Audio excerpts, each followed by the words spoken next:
warahmatullahi wabarakatuh. Kami di sini akan menjelaskan macam-macam unit pendidikan yang ada di Pondok Pesantren Nazatul Ulama. Unit pendidikan di Pondok Pesantren Nazatul Ulama. Unit pendidikan adalah kelompok layanan pendidikan yang menyelenggarakan pendidikan pada jalur formal, non-formal, dan informal pada jenjang pendidikan dan jenis pendidikan. Di Pondok Nata terdapat 10 unit pendidikan, 4 untuk SLTP dan 6 untuk SLTA.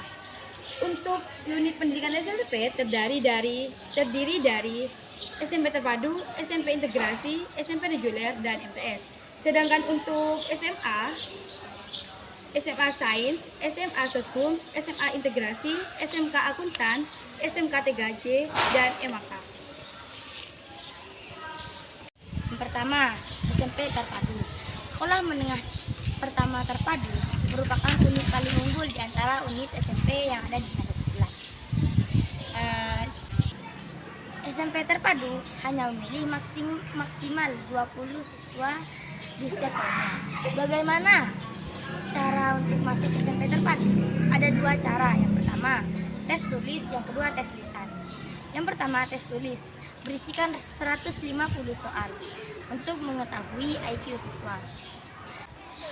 Yang kedua, tes lisan, yaitu bertujuan untuk menguji kenalan siswa.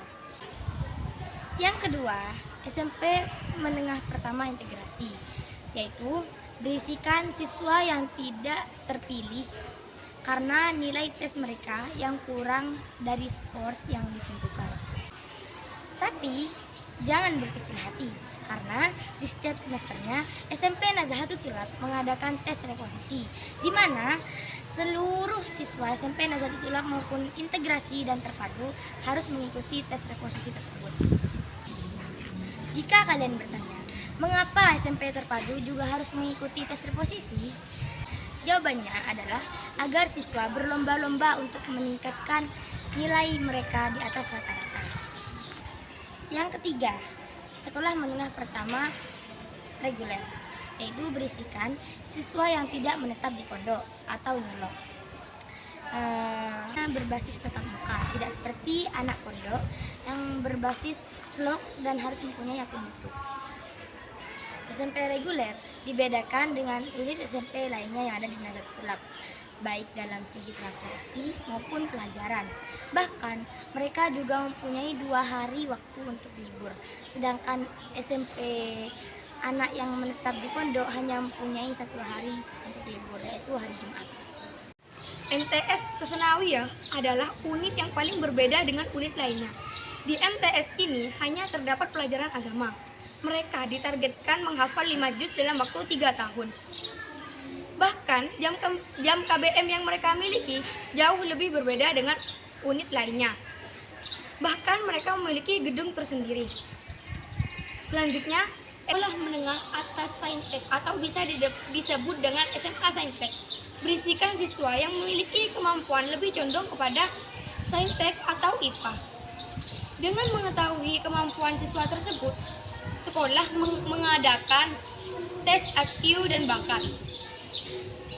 Dalam tes tersebut berisikan 250 soal, dikerjakan dalam jangka 50 menit harus selesai. Dan dari sekian banyaknya siswa, hanya terpilih 30 siswa yang memiliki nilai teratas.